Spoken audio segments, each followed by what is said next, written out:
집안 대소사에는 순서가 있는 거야. 맏며느리가 제사를 잊으면 쓰나. 시어머니의 목소리가 복도 끝까지 울려 퍼집니다. 검은 상복을 입은 여자가 부엌에 서 있었죠. 오늘은 친정어머니 장례식 날이었습니다. 하지만 시댁에선 조상 제사가 먼저였어요. 당장 제사상 안 차려! 시아버지의 호통이 이어졌습니다. 여자는 대답 대신 도마 위에 고기를 올려놓았어요. 나물을 무치고 전을 부치고 과일을 깎았습니다. 상복 소매가 기름에 튀는 것도 신경 쓸 겨를이 없었죠. 제사상은 완벽했습니다. 고기, 나물, 술까지 한치의 흐트러짐도 없이 차려졌어요. 그 순간 여자는 상 앞에서 멈춰 섰습니다. 손이 천천히 주머니 속 휴대폰을 꺼냈죠. 찰칵! 제사상 사진이 찍혔습니다. 날짜와 시간까지 선명하게 기록됐어요. 뭐해? 빨리 갔다 와. 시어머니가 재촉했지만 여자는 침착하게 사진을 저장했습니다. 오늘의 이야기 시작 전에 잠시만 구독 버튼을 눌러주세요. 댓글로 시청하고 계신 곳을 알려주시면 감사히 인사드릴게요. 그럼 이야기 바로 시작합니다. 결혼식이 끝난 다음 날이었습니다. 지연은 시어머니에게 불려갔어요. 너 이제 직장 그만둬야지. 갑작스러운 말에 지연은 당황했습니다. 어머니, 제가 다니던 곳은 경력이 중요한 회사라서요. 그러자 시아버지가 끼어들었죠. 우리 집안 며느리가 밖에서 일할 필요 없어. 집안일이나 제대로 해. 남편은 옆에서 아무 말도 하지 않았어요. 그저 고개만 살짝 끄덕였을 뿐이었죠. 결국 지연은 사표를 냈습니다. 7년간 쌓아온 경력이 하루아침에 사라졌어요. 며칠 뒤 시어머니가 다시 불렀습니다. 내일부터 국밥집 나와. 사람이 부족해서 그래. 시댁에서 운영하는 대형 프랜차이즈 국밥집이었어요. 지연은 조심스럽게 물었습니다. 그럼 급여는 어떻게 되나요? 시아버지가 코웃음을 쳤죠. 며느리가 돕는 건데 무슨 돈을 받아? 가족이 일하는 거지, 남이야? 계약서도 급여 약속도 없었습니다. 그저 맏며느리니까 당연히 도와야 한다는 말뿐이었어요. 다음 날부터 지연의 하루가 시작됐습니다. 새벽 5시 알람이 울렸어요. 남편은 코를 골며 자고 있었죠. 지연은 조용히 일어나 국밥집으로 향했습니다. 아직 어둠이 가시지 않은 거리를 걸으며 한숨을 삼켰어요.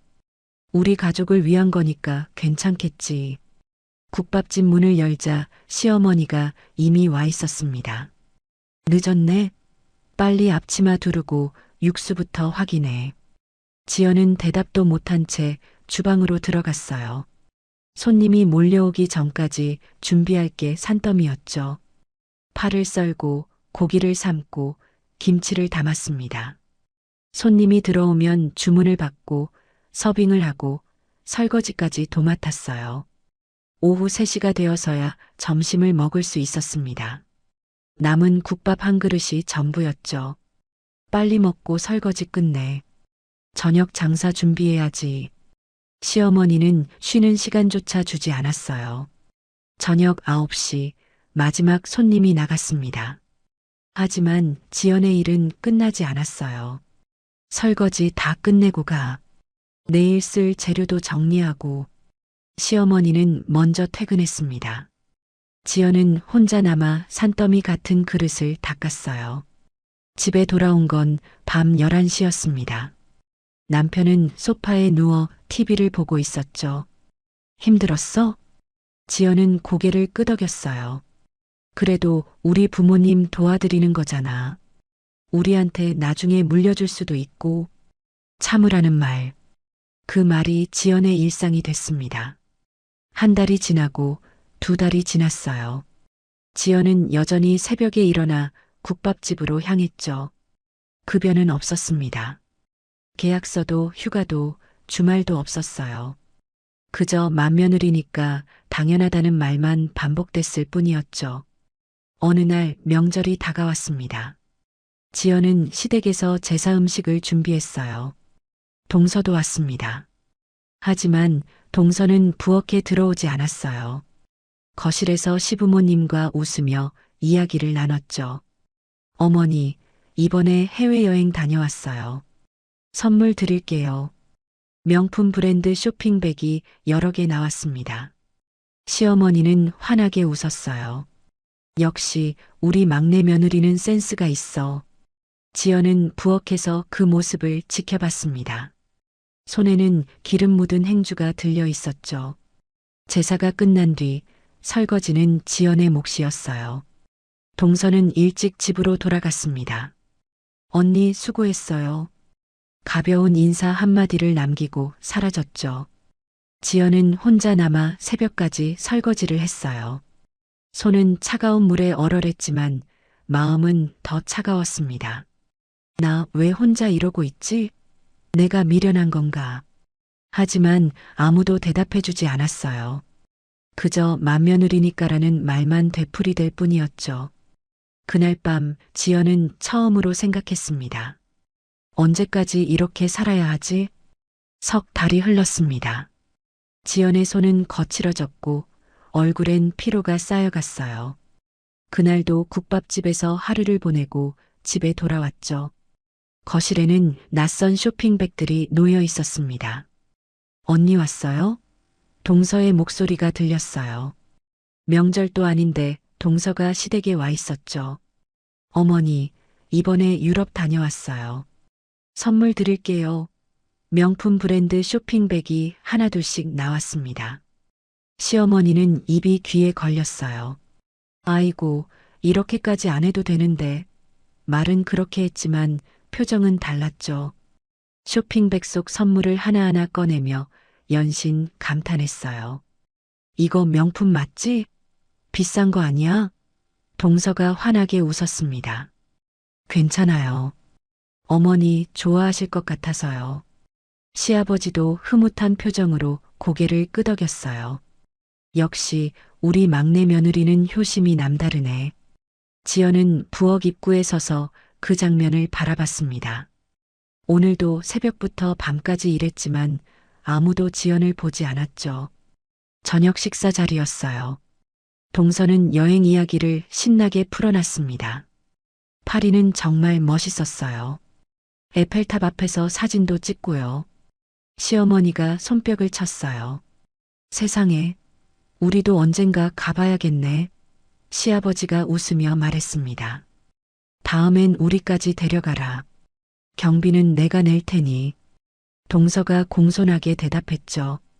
그럼 다음엔 꼭 모시고 갈게요. 지연은 밥을 먹으면서도 입맛이 없었어요. 옆에서 남편이 작은 소리로 말했습니다. 동선에는 참 여유롭네. 지연이 고개를 들었죠. 무슨 말이야?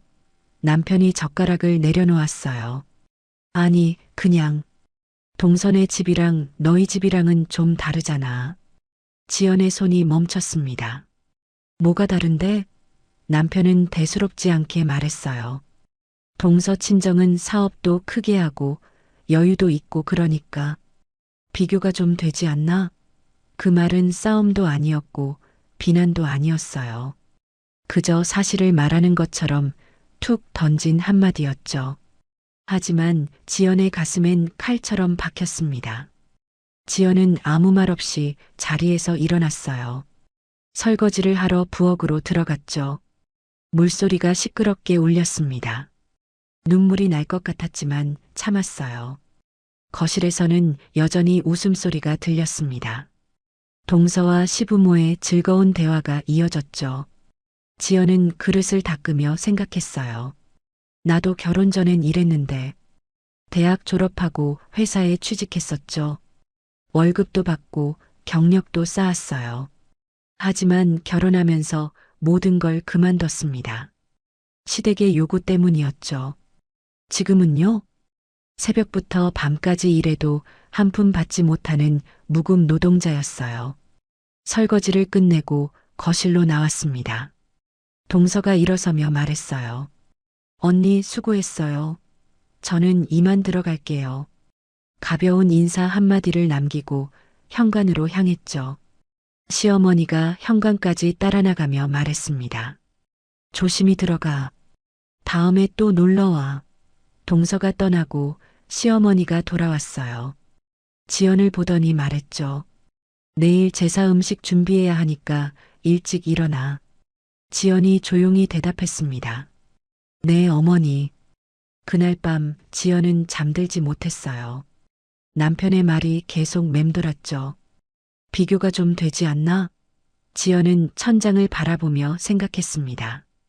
나는 매일 일하는데, 나는 집안일을 도맡는데, 나는 제사 음식까지 준비하는데 왜 나는 비교 대상이 돼야 하는 걸까요? 옆에서 남편은 편안하게 코를 골고 있었어요. 지연은 이불을 덮어쓰고 눈을 감았습니다. 하지만 잠은 오지 않았죠. 머릿속으로 계산을 했어요. 결혼하고 나서 일한 시간, 국밥집에 나간 날들, 제사 음식을 준비한 횟수 모두 세어봤습니다. 그리고 깨달았죠. 이 모든 걸 돈으로 환산하면 얼마나 될까? 급여를 받았다면 얼마를 받았을까? 지연은 눈을 떴어요. 어둠 속에서 무언가를 결심한 듯한 표정이었죠. 다음 날 아침 지연은 평소처럼 일어났습니다. 제사 음식을 준비하러 부엌으로 향했어요. 나무를 다듬고 고기를 손질하고 전을 부쳤죠. 시어머니가 부엌에 들어왔습니다. 간 맞춰봐. 싱거우면 안 돼. 지연은 고개를 끄덕이며 대답했어요. 네, 확인할게요. 겉으로는 평소와 똑같았습니다. 하지만 뭔가가 달라지고 있었어요. 지연의 눈빛이 조금씩 변하기 시작했죠. 그날 오후 제사를 지냈습니다. 지연은 상을 차리고 음식을 나르고 설거지를 했어요. 모든 게 끝나고 혼자 남았을 때 지연은 창밖을 바라봤습니다. 언제까지 이렇게 살아야 하지? 그 질문에 대한 답은 아직 없었어요. 하지만 지연은 알고 있었습니다. 이대로는 안 된다는 걸, 뭔가 바뀌어야 한다는 걸. 한 달 뒤였습니다. 지연은 국밥집 일을 마치고 늦은 오후에 집으로 돌아왔어요. 거실에는 시부모님과 동서가 앉아 있었죠. 동서가 휴대폰으로 뭔가를 보여주고 있었습니다. 아버지, 이번 달 말에 홍콩 가려고 하는데요. 항공권이 좀 비싸서요. 시아버지가 화면을 들여다봤어요. 얼마나 하는데? 동서가 조심스럽게 대답했습니다. 둘이 가면 200만 원 정도 나와요. 시어머니가 바로 말했죠. 그 정도야 우리가 보태줄 수 있지. 젊을 때 경험이야. 시아버지도 고개를 끄덕였어요. 카드 쓰고 나한테 영수증 보내. 입금해 줄게. 동서가 환하게 웃었습니다. 정말요? 감사합니다. 지연은 현관에 서서 그 대화를 듣고 있었어요. 신발을 벗으며 아무 말도 하지 않았죠. 바로 그때 지연의 휴대폰이 울렸습니다. 친정 남동생이었어요. 급하게 전화를 받았죠. 누나, 엄마 병원 검사 결과 나왔는데 안 좋대. 지금 당장 올 수 있어? 지연의 얼굴이 굳었습니다. 지금 갈게. 시어머니가 뒤에서 물었어요. 어디 간다고? 지연이 돌아서며 대답했습니다. 친정에 급한 일이 생겨서요. 시어머니가 인상을 찌푸렸죠. 저녁 준비는 어쩌고? 오늘 손님 오는데. 지연은 이미 현관문을 열고 있었어요. 최대한 빨리 올게요. 병원으로 달려갔습니다. 상담실 앞에서 동생과 마주쳤죠. 동생의 눈이 빨갛게 충혈돼 있었어요. 의사 선생님이 들어오래. 지연은 상담실 문을 열었습니다. 의사가 심각한 표정으로 앉아 있었어요. 보호자분이시죠? 앉으세요. 책상 위에 검사 결과지가 펼쳐졌습니다. 환자분이 위암 3기 진단을 받으셨어요. 빠른 시일 내에 수술해야 합니다. 지연의 입술이 떨렸어요. 수술? 언제쯤 해야 하나요? 의사가 달력을 넘겼습니다. 늦어도 이번 주 안에 결정하셔야 해요. 더 늦으면 전이 될 수 있습니다. 견적서가 앞으로 밀려왔죠. 수술비와 입원비 포함해서 1,500만 원 정도 예상됩니다. 지연은 서류를 받아들었어요. 손이 바들바들 떨렸죠. 상담실을 나와 복도에 섰습니다. 동생이 옆에서 물었어요. 누나, 어떻게? 우리 집에 그런 돈 없잖아. 지연이 깊게 숨을 들이쉬었습니다. 내가 알아볼게. 엄마 걱정하지 말고. 그날 저녁 집으로 돌아왔어요. 남편은 거실에서 TV를 보고 있었죠. 지연이 남편 옆에 앉았습니다. 말 좀 하자. 남편이 리모컨을 내려놓았어요. 왜? 지연이 견적서를 꺼냈습니다. 엄마가 위암이래. 수술비가 좀 필요해. 남편이 서류를 받아봤어요. 1,500? 이건 좀 큰데. 지연이 애원하듯 말했죠. 우리 집에서 좀 도와줄 수 없을까? 내가 갚을게. 남편이 고개를 저었습니다. 지금 시댁 자금도 빠듯하다고 했잖아. 그렇게 큰 돈은 안 돼. 지연의 목소리가 떨렸어요. 그럼 어떻게 하라고? 남편이 서류를 돌려줬습니다. 병원이랑 상담해봐. 분할 같은 거 있잖아. 지연은 더 이상 말하지 않았어요. 다음 날 아침 지연은 시부모님을 찾아갔습니다. 아침 식탁에 앉아 계셨죠. 어머니, 아버지. 시아버지가 신문에서 눈을 떼지 않았어요. 왜? 지연이 조심스럽게 말을 꺼냈습니다. 제 친정 어머니가 갑자기 위암 진단을 받으셨어요. 수술이 급한데 시어머니가 끼어들었죠. 그래서 지연이 고개를 숙였어요. 혹시 잠깐만 빌려주실 수 있으실까요? 꼭 갚겠습니다. 시아버지가 신문을 접었습니다. 우리가 내 친정까지 책임질 순 없어.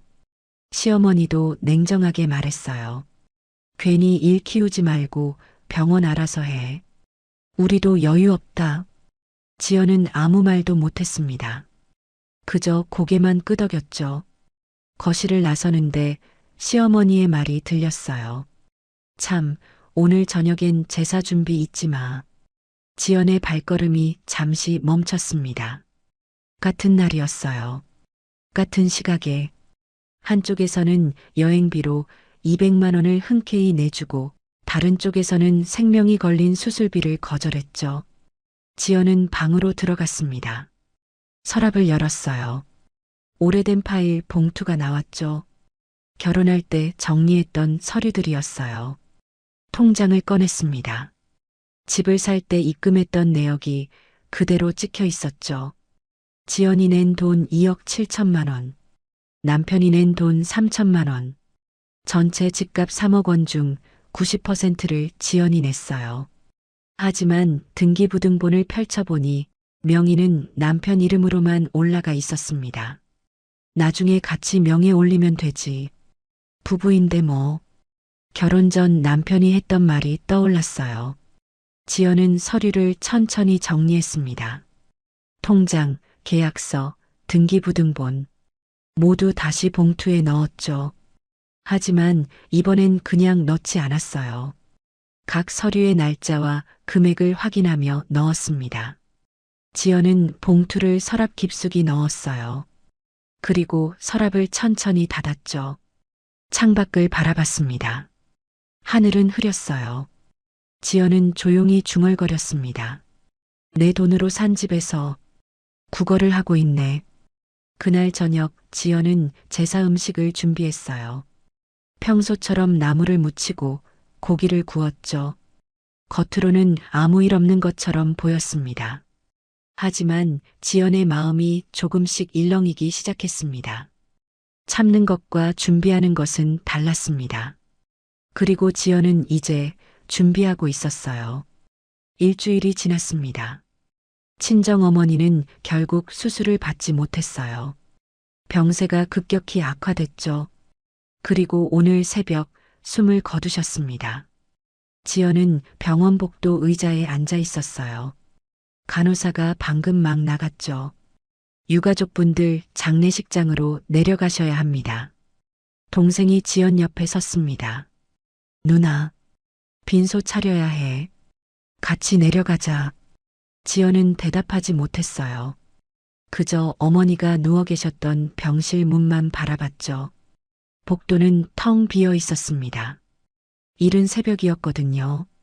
동생이 지연의 어깨를 잡았어요. 누나, 정신 차려. 지금 장례 준비해야 한다고. 지연이 천천히 고개를 끄덕였습니다. 일어서려는데 휴대폰이 울렸어요. 시댁에서 걸려온 전화였습니다. 지연은 떨리는 손으로 전화를 받았죠. 시어머니의 목소리가 들렸어요. 오늘 제사인 거 잊은 거 아니지? 지연의 손이 멈췄습니다. 어머니, 지금 친정어머니가 방금 돌아가셨어요. 시어머니가 말을 끊었어요. 뭐? 아니 하필 왜 이런 날, 그래도 제사상은 차려야 해. 지연이 믿을 수 없다는 듯 물었습니다. 지금 장례식장 준비해야 하는데요. 시어머니의 목소리가 차갑게 식었죠. 그쪽은 동생이랑 친척들 있잖아. 너는 시댁 일 먼저야. 지연은 아무 말도 할 수 없었어요. 전화기 너머로 시아버지의 목소리가 들렸습니다. 바꿔봐. 시아버지가 전화를 받았어요. 맏며느리가 제사를 잊으면 쓰나. 목소리가 호통치듯 울렸죠. 집안 대소사에는 순서가 있는 거야. 제사가 먼저고 내 집안일은 그 다음이야. 알아들었어? 지연이 입술을 깨물었습니다. 하지만 지금 장례식을 시아버지가 말을 잘랐어요. 장례식은 며칠 하는데 제사는 오늘뿐이야. 당장 와서 상 차려. 전화가 끊겼습니다. 지연은 휴대폰을 천천히 내렸어요. 화면에는 통화 시간이 찍혀 있었죠. 오전 6시 40분. 동생이 옆에서 물었습니다. 누나, 무슨 전화야? 지연이 고개를 들었어요. 눈에는 눈물이 고여 있었죠. 미안해. 나 시댁 좀 갔다 올게. 동생의 얼굴이 굳었습니다. 뭐? 지금 엄마 돌아가셨는데 어디를 가? 지연이 고개를 숙였어요. 시댁에서 오늘 제사래. 동생이 믿을 수 없다는 표정을 지었죠. 제사? 장난해? 지금 엄마 장례식 준비해야 하는데. 지연은 대답하지 못했습니다. 그저 미안하다는 말만 반복했어요. 정말 미안해. 빨리 다녀올게. 빈소는 내가 좀. 동생이 지연의 팔을 붙잡았습니다. 누나, 정신 차려. 지금이 언제라고. 하지만 지연은 팔을 빼냈어요. 미안해. 그리고 복도를 걸어 나갔죠. 엘리베이터를 탔습니다. 거울에 비친 자신의 모습이 보였어요. 창백한 얼굴, 붉게 충혈된 눈. 지연은 거울 속 자신을 바라봤습니다. 집으로 돌아왔어요. 새벽 7시였죠. 현관문을 열자 시어머니가 서 있었습니다. 늦었네. 빨리 옷 갈아입고 준비해. 지연은 방으로 들어갔어요. 검은 상복을 벗지도 못한 채였죠. 시어머니가 문을 두드렸습니다.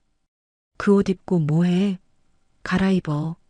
지연이 문을 열었어요. 이대로 하면 안 될까요? 시어머니가 인상을 찌푸렸죠. 상복 입고 제사 지내게? 말이 돼? 빨리 갈아입어. 지연은 옷장을 열었습니다. 평상복을 꺼냈어요. 하지만 손이 떨려서 단추를 채울 수 없었죠. 결국 그냥 상복 위에 겉옷만 걸쳤습니다. 부엌으로 갔어요. 냉장고를 열었습니다. 제사 음식 재료들이 준비돼 있었죠. 고기를 꺼내 도마 위에 올렸어요. 칼을 들었습니다.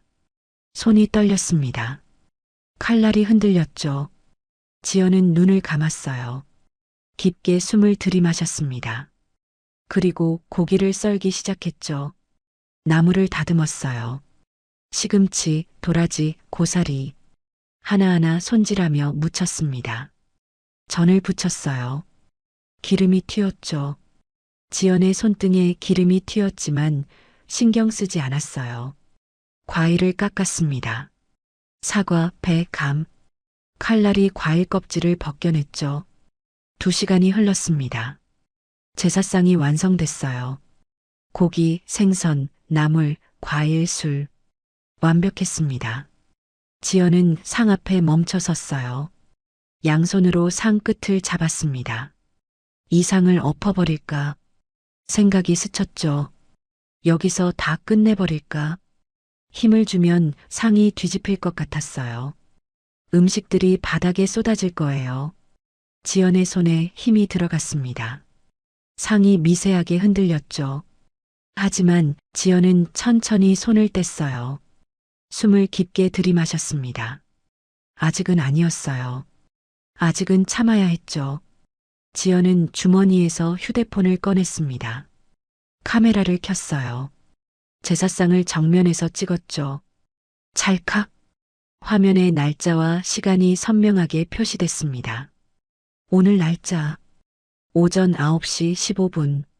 사진을 확대해서 확인했어요. 모든 음식이 또렷하게 담겨 있었죠. 시어머니가 거실로 들어왔습니다. 다 됐어? 지연이 고개를 끄덕였어요. 네. 시어머니가 상을 둘러봤습니다. 그래, 잘했네. 그리고 덧붙였죠. 다 차렸으면 얼른 갔다 와. 지연이 작게 대답했습니다. 네. 현관으로 향했어요. 신발을 신으며 휴대폰을 다시 확인했습니다. 사진첩에 방금 찍은 사진이 있었죠. 지연은 사진을 한참 바라봤어요. 그리고 휴대폰을 주머니에 넣었습니다. 밖으로 나섰죠. 다시 병원으로 향하는 길이었어요. 지하철을 탔습니다. 창밖을 바라봤죠. 휴대폰 진동이 울렸어요. 동생에게서 온 문자였습니다. 누나, 빈소 다 차렸어. 어디야? 지연은 답장을 보냈어요. 미안해. 지금 가고 있어. 장례식장에 도착했습니다. 빈소 앞에는 벌써 조문객들이 와 있었어요. 지연이 들어서자 친척들이 수군거렸죠. 맏딸이 지금 오네. 새벽부터 어디 갔던 거야? 지연은 아무 말도 하지 않았어요. 어머니 영정 앞에 섰습니다. 사진 속 어머니는 환하게 웃고 계셨죠. 지연의 눈에서 눈물이 흘러내렸어요. 무릎을 꿇고 절을 했습니다. 엄마, 미안해요. 소리내어 울었죠. 하지만 이제는 달랐습니다. 슬픔만이 아니었어요. 지연 씨의 주머니 속 휴대폰에는 친정 어머니가 돌아가신 날 아침에 차린 시댁 제사상 사진이 저장돼 있었습니다. 날짜와 시간까지 선명하게. 그날 이후 지연의 안에서 뭔가가 변하기 시작했어요. 장례를 치렀습니다. 3일장이었어요. 마지막 날 지연은 영정을 들고 화장장으로 향했죠. 동생과 함께 어머니를 보냈습니다. 시부모님도 장례식장에 왔었어요. 하지만 인사만 대충 하고 금방 돌아갔죠. 문상 왔다 간다. 일 바빠서. 시아버지는 조의금 봉투만 내밀고 나갔습니다. 빈소에 앉아있던 시간은 10분도 안 됐어요. 남편은요? 장례식장 구석에 앉아서 핸드폰만 만지작거렸죠. 조문객들이 와도 절을 받을 때도 고개도 제대로 들지 않고 화면만 들여다봤어요. 지연이 다가가서 말했습니다. 조문객분들한테 인사 좀 해. 남편이 짜증 섞인 목소리로 대답했죠. 알았어. 나중에. 하지만 끝까지 자리에서 일어나지 않았어요. 집으로 돌아온 건 저녁 무렵이었습니다. 몸도 마음도 무너질 것 같았죠. 하지만 다음 날 아침 지연은 일어났어요. 새벽 5시였습니다. 국밥집으로 갔죠. 시어머니는 이미 와 있었어요. 왔네. 고생 많았다. 육수부터 확인해봐. 지연은 고개를 숙이고 주방으로 들어갔습니다. 아무 말도 하지 않았죠. 냄비 뚜껑을 열었어요. 김이 얼굴에 닿았습니다. 손님이 들어오기 시작했죠. 주문을 받고 서빙을 하고 그릇을 치웠어요. 모든 게 평소와 똑같았습니다. 점심시간이 지나고 오후가 됐어요. 설거지를 하는데 시어머니가 말했습니다. 오늘 저녁에 동서 온대. 집에 가서 저녁 준비해. 지연이 대답했죠. 네. 집으로 돌아왔습니다. 저녁 준비를 시작했어요. 고기를 썰고 채소를 다듬고 국을 끓였죠. 6시쯤 동서가 왔습니다. 손에는 명품 쇼핑백을 들고 있었어요. 거실로 들어서며 환하게 웃었죠. 어머니, 아버지, 선물 있어요. 시어머니가 반가워하며 다가갔습니다. 뭔데? 동서가 쇼핑백에서 가방을 꺼냈어요. 명품 브랜드 로고가 선명했죠. 홍콩에서 면세점으로 샀어요. 어머니 드리려고요. 시어머니의 얼굴이 환해졌습니다. 세상에, 이거 비싼 건데. 가방을 받아들고 이리저리 살펴봤어요. 손으로 가죽을 쓰다듬으며 웃었죠. 색깔도 예쁘고 크기도 딱 좋네. 시아버지도 옆에서 흐뭇한 표정으로 고개를 끄덕였습니다. 이런 건 역시 센스가 달라. 동서가 공손하게 말했어요.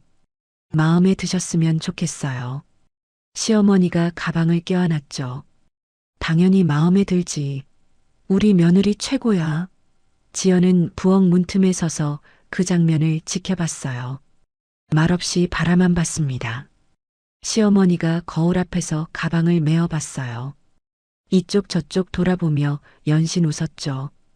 다음 주 모임에 이거 메고 가야겠다. 동서가 환하게 웃었습니다. 어울리세요. 시아버지가 지갑을 꺼냈어요. 이렇게 좋은 걸 사왔는데 이거 받아. 동서에게 돈을 건넸죠. 동서가 손사래를 쳤습니다. 아니에요, 괜찮아요. 하지만 시아버지가 강제로 쥐어줬어요. 그냥 받아. 다음에 또 좋은 거 사와. 지연은 여전히 부엌 문틈에 서 있었습니다. 아무 표정도 짓지 않았어요. 시어머니가 지연을 봤죠. 저녁 준비 다 됐어? 지연이 고개를 끄덕였습니다. 네. 그리고 다시 부엌으로 들어갔어요. 저녁 식사가 시작됐습니다. 동서는 여행 이야기를 신나게 했죠. 홍콩 야경이 정말 멋있었어요. 다음엔 가족들 다 같이 가면 좋겠어요. 시어머니가 웃으며 대답했어요. 그래, 그때 또 데려가라. 은 그저 조용히 밥을 먹었어요. 한마디도 하지 않았죠. 식사가 끝나고 설거지를 했습니다. 동서는 일찍 집으로 돌아갔어요. 언니 수고하세요. 지연은 고개만 살짝 끄덕였습니다. 밤이 됐어요. 남편은 벌써 잠들어 있었죠. 코를 골며 편안하게 자고 있었습니다. 지연은 방 한쪽으로 갔어요. 작은 가방을 열었죠. 안에서 액자를 꺼냈습니다. 어머니 영정 사진이었어요. 지연은 액자를 가슴에 안았습니다. 그리고 천천히 바닥에 주저앉았죠. 어머니 사진을 꽉 껴안았어요. 입술을 깨물었습니다. 소리가 나지 않게 하려고요. 눈물이 흘러내렸죠. 하지만 울음소리는 내지 않았어요. 숨을 죽인 채 눈물만 흘렸습니다. 어깨가 떨렸어요. 온몸이 떨렸죠. 그래도 소리는 내지 않았습니다. 남편이 깰까봐, 시부모가 들을까봐. 한참을 그렇게 앉아 있었어요. 눈물이 마를 때까지, 떨림이 멈출 때까지. 지연은 천천히 영정 사진을 내려놓았습니다. 어머니의 얼굴을 들여다봤죠. 엄마. 작은 목소리로 중얼거렸어요. 그리고 조용히 말했습니다. 조금만 기다려요. 지연은 영정 사진을 가방에 다시 넣었어요. 지퍼를 천천히 닫았죠. 침대로 돌아갔습니다. 이불을 덮고 누웠어요. 옆에서는 남편이 여전히 코를 골고 있었습니다. 지연은 천장을 바라봤어요. 어둠 속에서 눈을 감지 않았죠. 생각했습니다. 지금 화내면 나는 또 미친 며느리가 된다. 그 말을 속으로 되뇌었어요. 참자. 조금만 더. 하지만 이제는 달랐습니다. 지연은 단순히 참고 있는 게 아니었어요. 오늘 본 것들을 잊지 않았습니다. 시어머니가 명품 가방을 껴안고 웃던 모습, 시아버지가 동서에게 돈을 건네던 모습, 남편이 장례식장에서 핸드폰만 보던 모습, 모든 것을 기억했죠.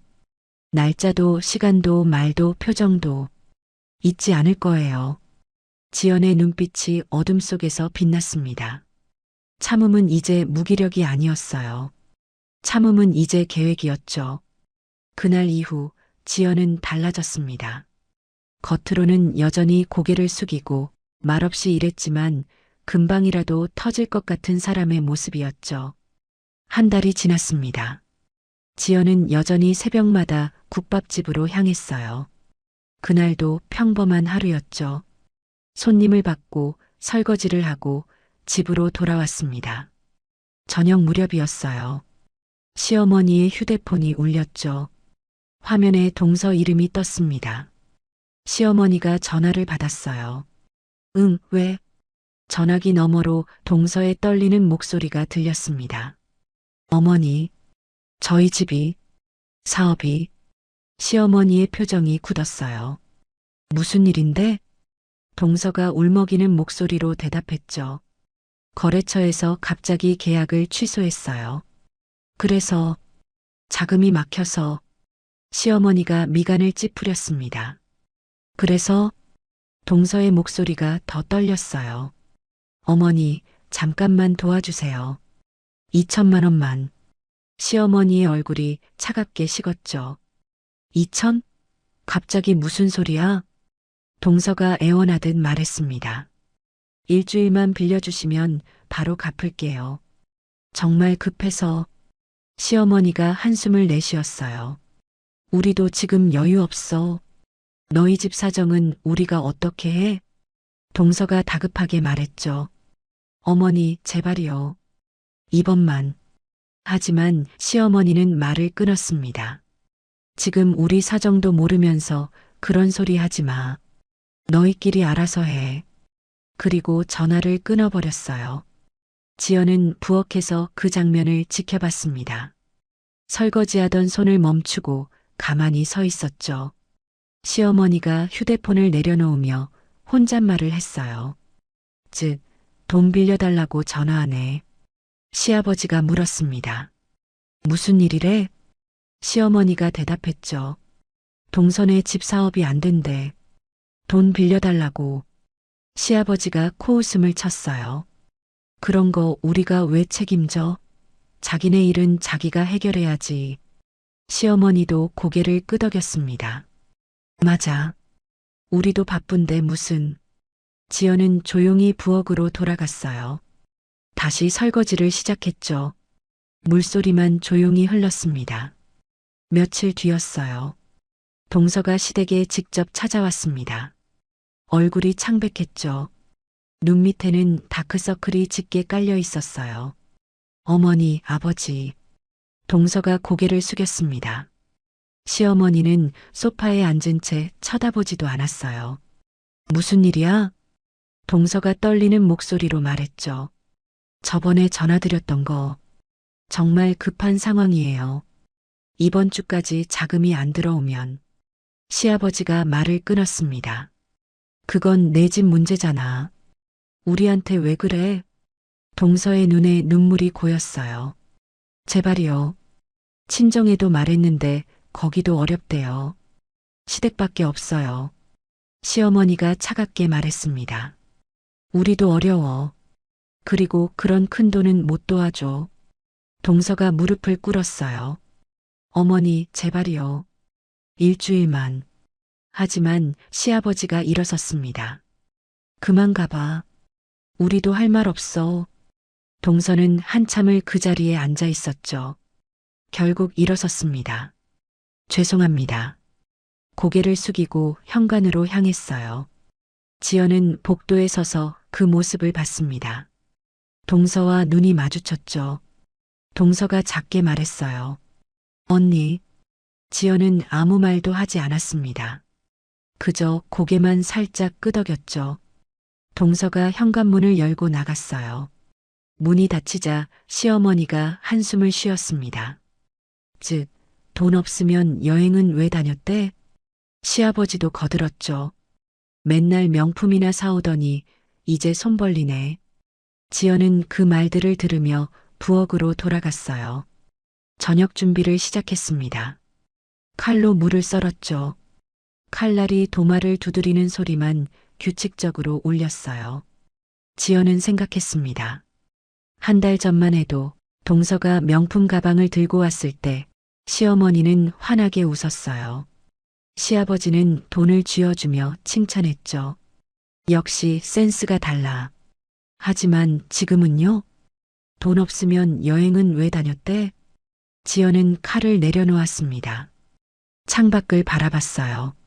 처음으로 깨달았습니다. 사랑도 대우도 모두 조건이었다는 것을. 돈이 있을 때는 환대하고 돈이 필요할 때는 외면하는 것. 그게 이 집의 방식이었어요. 지연은 몇 달 전을 떠올렸습니다. 친정어머니 수술비가 필요했을 때 시어머니는 차갑게 말했죠. 우리가 내 친정까지 책임질 순 없어. 그런데 동서 여행비는 흔쾌히 내줬어요. 젊을 때 경험이야. 지연은 이제 알았습니다. 이 집에서 며느리는 가족이 아니었어요. 조건을 충족시킬 때만 인정받는 존재였죠. 지연은 다시 칼을 들었습니다. 물을 계속 썰기 시작했어요. 표정은 평온했습니다. 하지만 눈빛은 달랐죠. 저녁 식사 시간이었어요. 시어머니가 말했습니다. 동서 불쌍하긴 한데 우리도 어쩔 수 없지 뭐. 시아버지도 맞장구 쳤어요. 자기 형편도 모르고 명품이나 사니까 그렇지. 남편은 아무 말 없이 밥만 먹었습니다. 지연도 조용히 숟가락을 움직였어요. 식사가 끝나고 설거지를 했습니다. 거품이 손 위로 흘렀죠. 지연은 그릇을 닦으며 생각했어요. 동서가 무너지는 걸 보며 지연은 확신했습니다. 이 집에서 사랑은 거래였어요. 주고받는 게 있을 때만 유지되는 관계였죠. 그렇다면 지연은요? 매일 새벽부터 일하고 제사 음식을 준비하고 집안일을 도맡아 했지만 받은 건 무엇이었을까요? 급여도 감사도 따뜻한 말 한마디도 없었어요. 오히려 비교당하고 무시당했죠. 지연은 마지막 그릇을 헹궜습니다. 물기를 털어내고 선반에 올려놓았어요. 그날 밤 지연은 창밖을 바라봤습니다. 달이 밝았어요. 지연의 눈빛도 그 달처럼 차갑게 빛났죠. 이제 알았습니다. 조건이 사라지면 사랑도 사라지는 것. 그렇다면 지연이 이 집에 주던 것들을 멈추면 어떻게 될까요? 변화는 곧 시작될 것입니다. 며칠이 지났습니다. 동서는 더 이상 시댁에 연락하지 않았어요. 그날 저녁 시댁 식탁에 앉았습니다. 시어머니가 한숨을 쉬며 말했어요. 동선의 집 소식 들었어? 결국 파산 신청했대. 시아버지가 고개를 저었죠. 그러게. 분수를 모르고 살더니. 지연은 말없이 밥을 먹었습니다. 시어머니가 지연을 쳐다봤어요. 너는 참 다행이다. 우리 집에 시집 와서.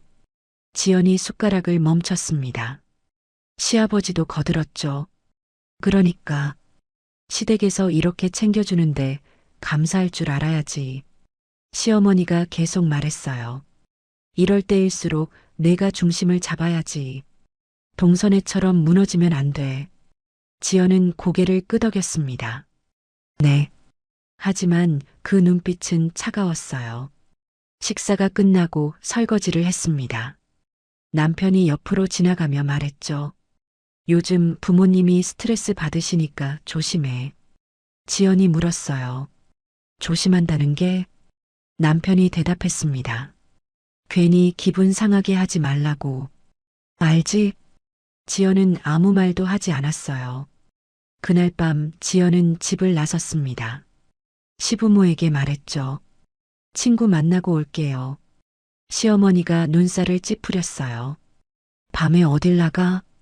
지연이 차분하게 대답했습니다. 오래 걸리지 않을 거예요. 그리고 현관문을 열고 나갔어요. 지하철을 탔습니다. 법무법인이 있는 역으로 향했죠. 예약해둔 시간이었어요. 법률 상담실 문을 열었습니다. 변호사가 책상 앞에 앉아 있었어요. 안녕하세요. 앉으세요. 지연은 의자에 앉았습니다. 가방에서 서류 봉투를 꺼냈어요. 변호사가 물었죠. 어떤 상담을 원하시나요? 지연이 봉투를 책상 위에 올려놓았습니다. 이혼 상담이요. 변호사가 고개를 끄덕이며 서류를 받았어요. 봉투 안에는 여러 장의 문서가 들어 있었죠. 집 매매 계약서, 통장 거래 내역, 등기부등본. 변호사가 하나하나 펼쳐봤습니다. 집을 구입하실 때 출자 비율이. 지연이 대답했어요. 제가 2억 7천만 원, 남편이 3천만 원 냈어요. 하지만 등기는 남편 단독 명의예요. 변호사가 눈썹을 치켜 올렸습니다. 90%를 내셨는데 명의가 전혀 없으시군요. 지연이 고개를 끄덕였죠. 결혼할 때 나중에 바꾸자고 했어요. 믿었죠. 변호사가 다음 서류를 봤어요. 지연이 휴대폰을 꺼냈습니다. 이건 제사상 사진이에요. 화면을 보여줬죠. 친정어머니 장례식 당일 차린 제사상 사진이었어요. 날짜와 시간이 선명했습니다. 변호사가 화면을 확대해서 봤어요. 이날이. 지연이 조용히 말했습니다. 친정어머니 돌아가신 날 아침이에요. 장례 준비해야 하는데 시댁 제사 차리러 왔죠. 변호사의 표정이 굳었어요. 지연이 계속 말했습니다. 결혼하고 시댁 국밥집에서 일했어요. 3달 동안 하루도 안 빠지고요. 변호사가 물었죠. 급여는요? 지연이 고개를 저었어요. 한 푼도 못 받았어요. 며느리니까 당연히 도와야 한다고 했죠. 변호사가 메모를 시작했습니다. 지연이 휴대폰에서 사진을 더 보여줬어요. 이건 제사 준비 목록이에요.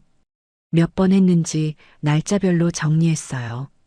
변호사가 사진들을 하나하나 확인했습니다. 증거를 굉장히 잘 모으셨네요. 지연이 담담하게 말했죠. 잊고 싶지 않았어요. 변호사가 서류를 정리하며 물었습니다. 남편분은 어떠셨나요? 지연이 잠시 망설이다 대답했어요. 친정어머니 수술비 필요할 때 거절했어요.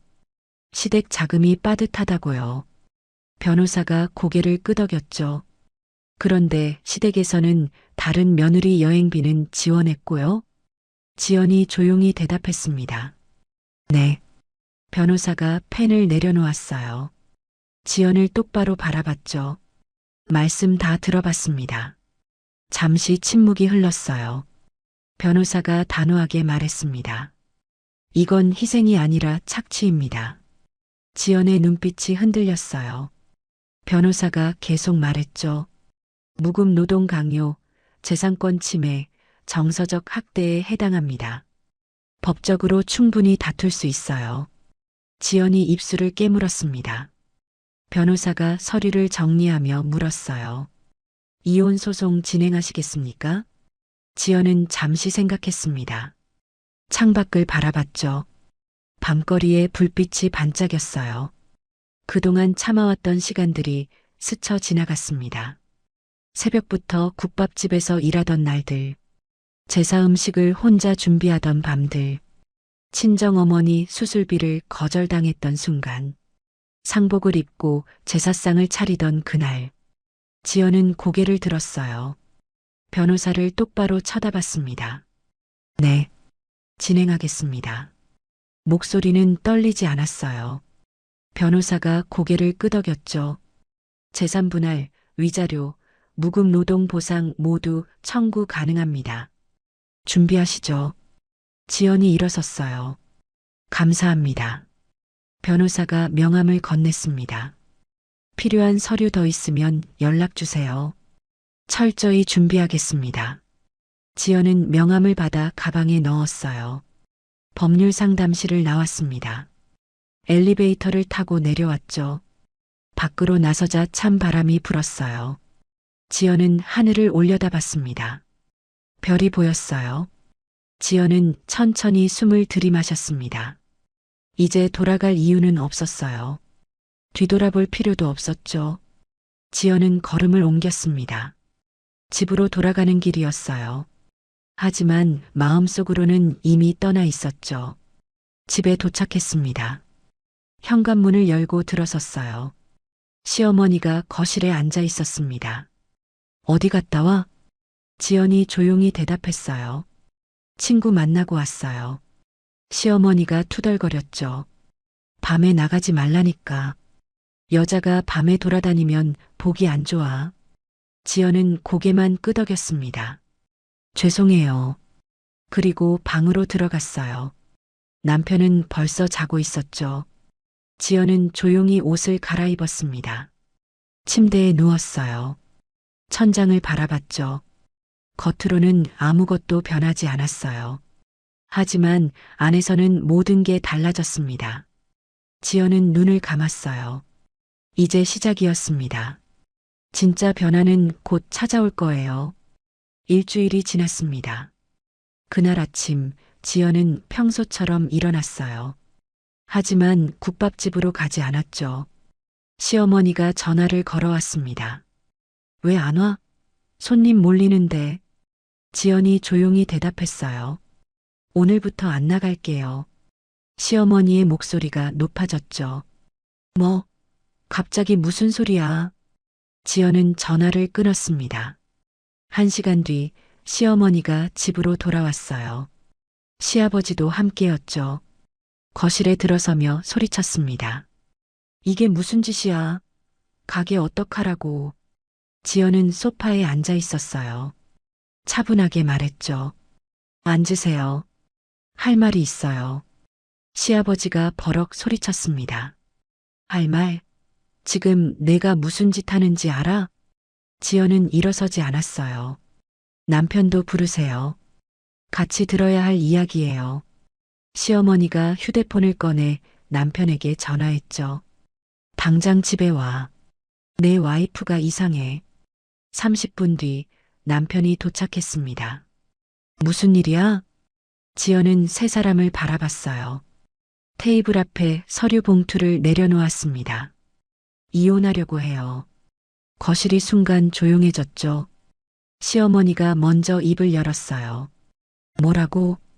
지연이 차분하게 대답했습니다. 이혼 진행할 거예요.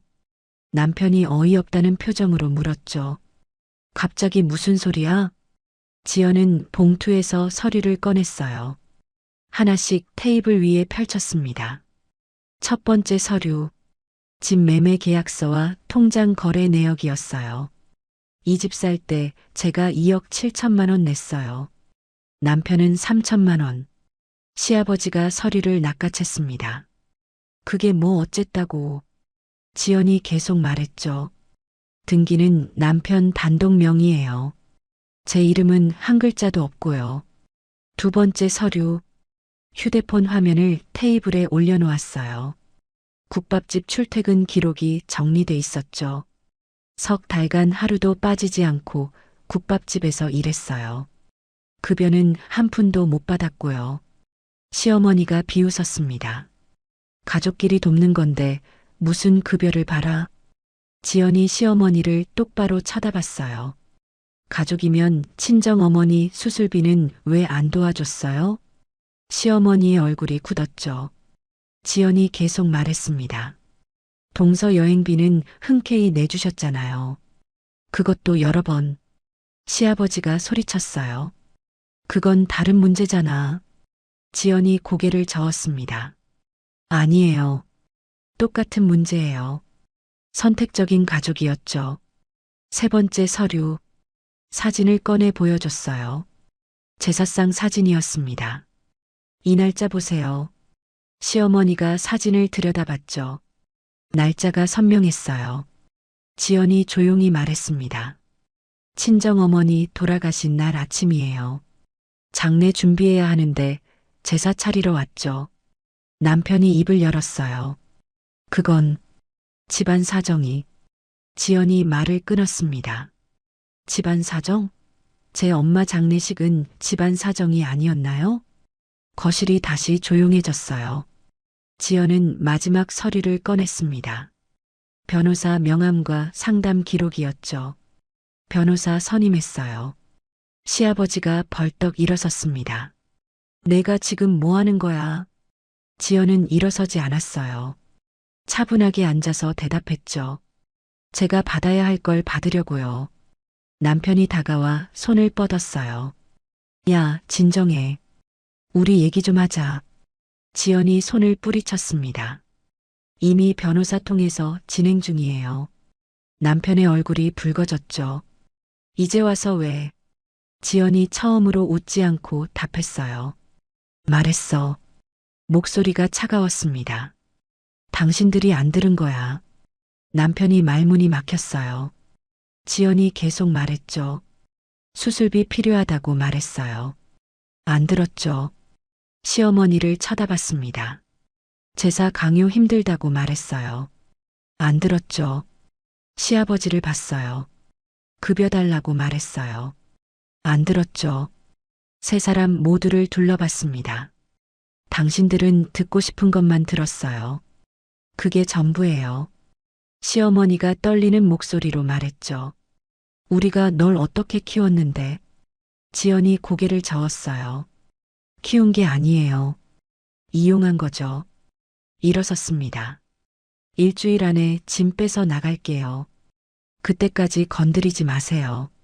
방으로 들어가려는데 남편이 팔을 잡았어요. 야, 진짜 이러지 마. 우리 다시. 지연이 팔을 빼냈습니다.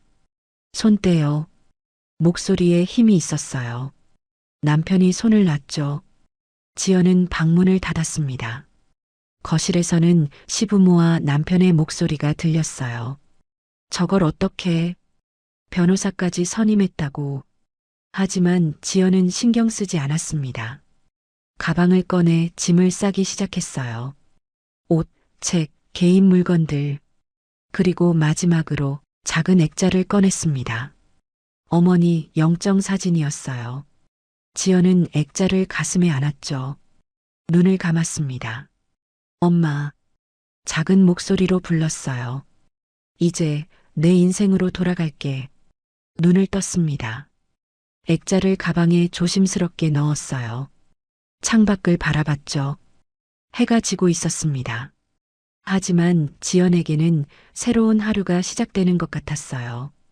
일주일 뒤, 지연은 짐을 다 싸서 집을 나섰습니다.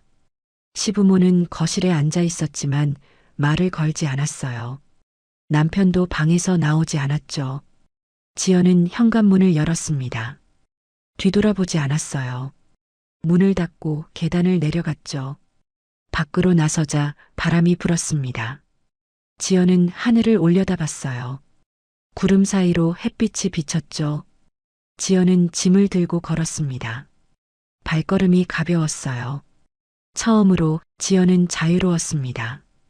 6개월이 흘렀습니다. 법원 판결이 나왔어요. 재산분할 인정, 위자료 지급, 무급 노동 보상 모두 받아냈죠. 집은 매각됐고 지연은 자신의 몫을 받았습니다. 2억 원이 넘는 금액이었어요. 지연은 작은 오피스텔을 얻었습니다. 햇살이 잘 드는 곳이었죠. 거실 한쪽에는 어머니 영정이 놓여 있었어요. 매일 아침 꽃을 갈아주었습니다. 엄마, 잘 지내고 있어요. 지연은 어머니께 말했죠. 새 직장도 구했어요. 결혼 전에 다니던 회사는 아니었지만 비슷한 업종이었습니다. 경력 단절 6년. 쉽지 않았어요. 하지만 면접에서 솔직하게 말했죠. 결혼으로 경력이 단절됐습니다. 하지만 다시 시작할 준비가 돼 있어요. 채용됐습니다. 첫 출근 날 지연은 일찍 일어났어요. 정장을 입고 거울을 봤죠. 오랜만에 보는 모습이었습니다. 회사로 향했어요. 지하철을 탔죠. 새벽 5시에 국밥집 가던 길이 아니었어요. 오전 8시 자신의 일터로 가는 길이었습니다. 사무실에 도착했어요. 동료들이 반갑게 맞아줬죠. 지연 씨 환영해요. 지연은 환하게 웃었습니다. 점심시간이었어요. 동료들과 함께 식당에 갔죠. 지연 씨는 결혼하셨어요? 누군가 물었습니다. 지연이 고개를 저었어요. 이혼했어요. 동료가 미안하다는 표정을 지었죠. 지연이 웃으며 말했습니다. 괜찮아요. 오히려 잘된 일이에요. 퇴근 후 지연은 카페에 들렀어요. 친구를 만나기로 했죠. 대학 동기였습니다. 지연아, 표정이 완전 달라졌다. 친구가 놀라며 말했어요. 지연이 웃었죠. 그래. 친구가 고개를 끄덕였습니다. 응. 예전엔 항상 피곤해 보였는데 지금은 살아있는 것 같아. 지연은 커피를 한 모금 마셨어요. 맞아. 이제야 사는 것 같아. 같은 시각. 시댁에서는 상황이 달랐습니다. 국밥집은 문을 닫았어요. 지연이 빠지자 일손이 부족했죠. 시어머니가 직접 나갔지만 오래 버티지 못했습니다. 새벽부터 밤까지 일하는 게 얼마나 힘든지 뒤늦게 깨달았어요. 이걸 매일 했다고? 시어머니는 일주일 만에 손을 들었죠. 직원을 고용했지만 인건비가 만만치 않았어요. 결국 가게를 정리했습니다. 집도 팔렸어요. 법원 판결로 매각 절차가 진행됐죠. 시부모는 작은 아파트로 이사했습니다. 전세였어요. 시아버지는 소파에 앉아 한숨만 쉬었죠. 그때 좀 잘해줄걸. 시어머니도 고개를 숙였습니다. 내가 너무했나 봐. 남편은 원룸에서 혼자 살고 있었어요. 회사 근처였죠. 저녁마다 편의점 도시락을 먹었습니다. 설거지할 사람이 없었죠. 빨래도 쌓였어요. 지연이 다 해줬던 일들이었습니다. 남편은 휴대폰을 켰어요. 지연에게 전화를 걸려다 멈췄죠. 이제 와서 뭐라고 하지. 전화를 끊었습니다. 어느 날 시어머니가 남편에게 전화했어요. 지연이가 어떻게 지내는지 아니? 남편이 대답했죠. 모르겠어요. 연락 안 해요. 시어머니가 한숨을 쉬었습니다. 그래. 우리가 잘못했지 뭐. 전화를 끊고 시어머니는 창밖을 바라봤어요. 동서 생각이 났습니다. 사업 부도나고 연락이 끊겼죠. 도움 요청했을 때 냉정하게 거절했던 기억이 떠올랐어요. 우리가 너무 이기적이었나? 시어머니는 눈물을 닦았습니다. 석 달 뒤, 지연은 승진 제안을 받았어요. 능력을 인정받은 거였죠. 팀장이 말했습니다. 지연 씨, 정말 잘하고 계세요. 앞으로 더 기대할게요. 지연은 고개를 숙였어요. 감사합니다. 주말이었습니다. 지연은 친정 동생을 만났어요. 누나, 진짜 잘한 것 같아. 동생이 말했죠. 지연이 웃었습니다. 응, 나도 그렇게 생각해. 동생이 조심스럽게 물었어요. 근데 후회는 안 해? 지연이 고개를 저었죠. 전혀. 오히려 왜 진작 안 했나 싶어. 동생이 안도하며 웃었습니다. 다행이다. 누나 행복해 보여. 저녁 지연은 집으로 돌아왔어요. 어머니 영정 앞에 앉았죠. 엄마, 오늘 승진 제안 받았어요. 사진 속 어머니는 환하게 웃고 계셨어요. 지연도 미소 지었습니다. 제대로 살고 있어요. 걱정 마세요. 휴대폰이 울렸어요. 모르는 번호였죠. 받았습니다. 여보세요? 시어머니의 목소리가 들렸어요. 지연아. 지연의 표정이 굳었습니다.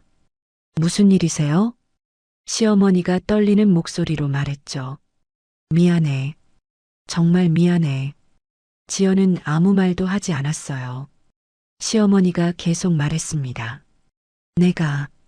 우리가 너무 심했어. 너한테 너무 잘못했어. 지연이 조용히 물었죠.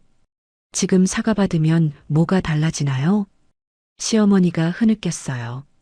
그래도 미안하다는 말은 해야 할 것 같아서 지연은 잠시 침묵했습니다. 그리고 차분하게 말했어요. 알겠어요.